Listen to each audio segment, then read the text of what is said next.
Hi there, how do you take charge of your reality? And so in today's video, I will share with you a total new paradigm that will provide you a sustainable view on how you take charge of your experience. So I will provide you, really a total new view that you haven't seen that has been known for ancient time. I am Coach Saul. Welcome to our Performance Edge Weekly Wisdom. So in today's sharing, I will be showing you a total new perspective on how you can take charge of your reality and your experience. So in this video, I will share with you two major new concepts that will really allow you to grab hold of your experience as you understand and apply this. Ready? The first pointer that I'm going to share with you is the three drivers of your experience.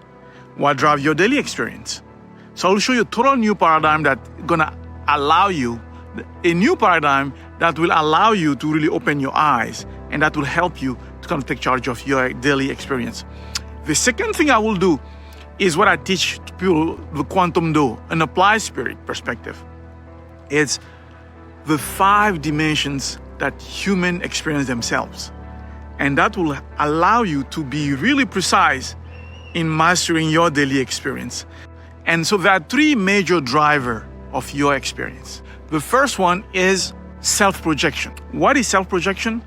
It's basically your own self-doubt, your fears, and everything that you have constructed that kind of restrict you and constrict you in taking your decision, in making action, right? So one example can be, for example, when you go in the store, because of your condition and your own fear, or you might not go in different areas, so you self-project yourself. Or when someone make a statement, even if they're genuine, you might thinking that they're not genuine because you're self-projecting yourself in your perception. So that kind of really drives your actions, which kind of drive your result. Self-projection is very important. It's a major driver in our experiences. That's what make us doubt. That's what make us, really think about things we feel we can do, right? Based on our perception.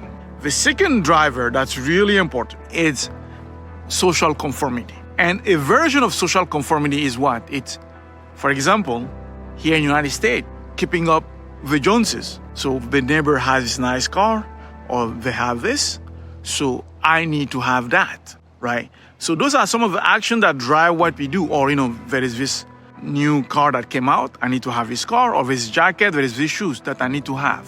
And that's inherent in our human experience because we are social beings.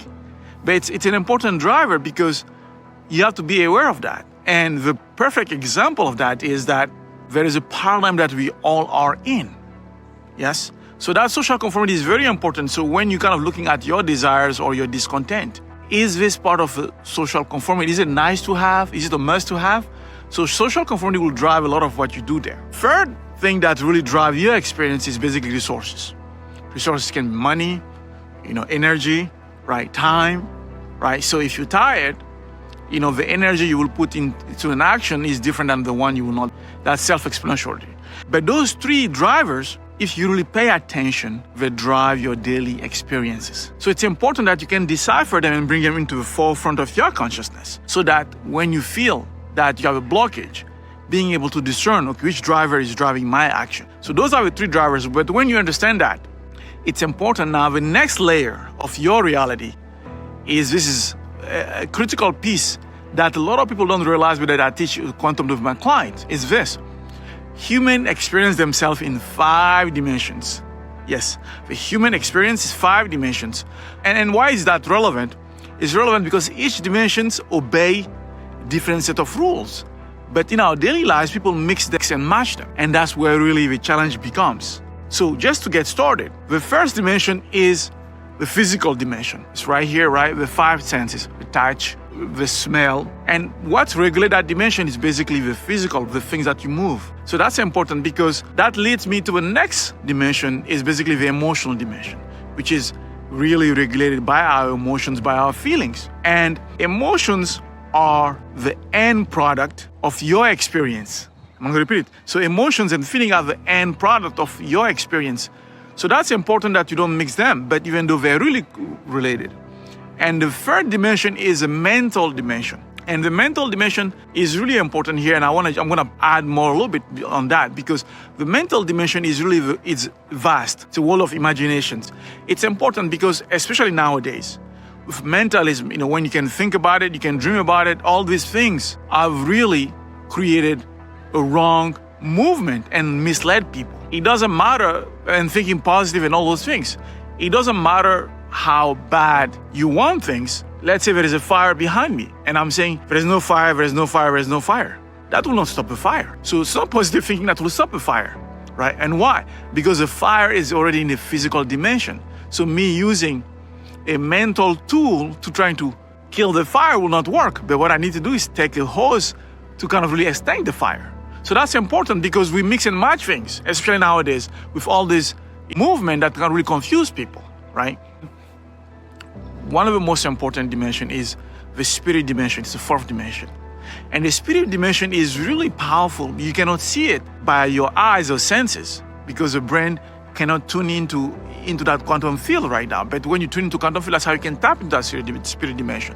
But why is the spirit dimension important? Let's look at gravity, for example. The spirit dimension is a principal dimension. When you look at gravity, for example, you cannot tell what gravity is until you see it in action. Integrity, right? So those values, those principles are in the spirit dimension, and that's why it's important. So the spirit has basically the animating energy, right, of what moves life. That's what the spirit dimension is. That's why it's in the quantum field. So to access the spirit dimension, one needs really to train the brain wave frequency, because when you accessing the spirit dimension means accessing the quantum field. Right? And then the last dimension, the fifth dimension, is a depth dimension. Yes? So the depth dimension is a real dimension, especially in ancient tradition like mine. Ancient tradition, they know that, right? That this depth dimension is a dimension. It's a challenge because in the current paradigm, people think that the depth dimension, when you're dead, you're dead. But it is a current dimension. The depth dimension is a dimension. In fact, ancient tradition, like in all culture, understand the depth dimension. In fact, that's why they say the dead are not dead, right? So it's a dimension. So those are the 5 dimensions that if you understand, you'll be able to take charge of your experience. So I really want to share that, because the more you can really learn that will really help you.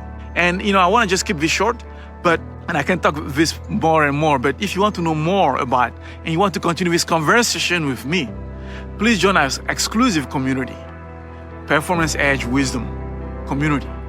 And then you will be able to get your question answers. If you have any specific direct question, you can just post them into www.quantumdo.com/video. Or if you want to be confidential, and if you need an NDA, please submit an email at support@thequantumdo.com. And do not forget, failure is a necessary prerequisite to human excellence. Till next time, live your truth.